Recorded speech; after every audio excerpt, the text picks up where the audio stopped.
అలా నన్ను చూస్తూ ఉండకు, చాలా ఇబ్బందిగా ఉంది. మగాళ్ళు కూడా అమ్మాయిలు ఇలాగే చూస్తారు కదా. ఎంత ఇబ్బందిగా ఉంటుందని నాకు ఇప్పుడేగా తెలిసింది.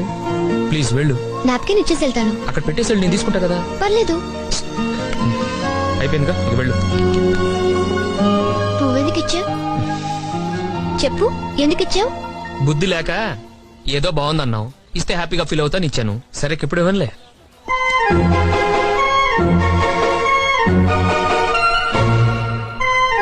చెయ్యొద్దులు. వదలను. ఏం చేస్తావు? ఏం చేస్తాం? కాళ్ళు పట్టుకొని బతిమాలతాం. చేయి పట్టుకొని పిలుస్తుంటే కాళ్ళు పట్టుకుంటానంటావేంటి నువ్వు? దీన్నేమంటారో తెలుసా? చేయి చేసుకోవటం అంటారు. పాణిగ్రహణం అంటారు. ఒక అమ్మాయి ఎడం చెయ్యి, ఒక అబ్బాయి కుడి చేయి కలిస్తే పెళ్ళైపోయినట్లే. నువ్వు లాంటి కొత్త రూల్స్ పెట్టు. నాకు తెలిసినంతలో 3 లేస్తేనే పెళ్లి. ఏం తింటున్నావే నువ్వు? చేయి వదలను కదా అని హ్యాపీగా ఫీల్ అవుకో. నిన్ను వదలను.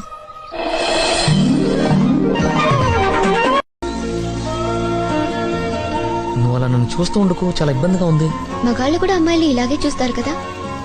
ఎంత ఇబ్బందిగా ఉంటుందని నాకు ఇప్పుడేగా తెలిసింది. ప్లీజ్ వెళ్ళు. నాప్కిన్ ఇచ్చేసి వెళ్తాను. అక్కడ పెట్టేసి వెళ్ళు, నేను తీసుకుంటా కదా. పర్లేదు. అయిపోయిందిగా, ఇక వెళ్ళు.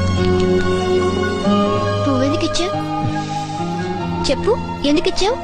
బుద్ధి లేక ఏదో బాగుందన్నావు, ఇస్తే హ్యాపీగా ఫీల్ అవుతాను ఇచ్చాను. సరే ఇప్పుడు ఇవ్వనులే.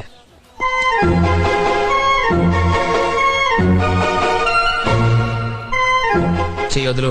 వదలను. ఏం చేస్తావు? ఏం చేస్తాం? కాళ్ళు పట్టుకొని బతిమాలతాం. చేయి పట్టుకొని పిలుస్తుంటే కాళ్ళు పట్టుకుంటానంటావేంటి నువ్వు? దీన్నేమంటారో తెలుసా? చేయి చేసుకోవటం అంటారు. పాణిగ్రహణం అంటారు.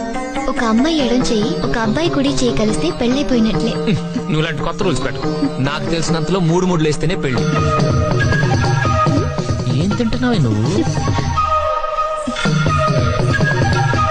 చేయి వదలను కదా అని హ్యాపీగా ఫీల్ అవుకో. నిన్ను వదలను.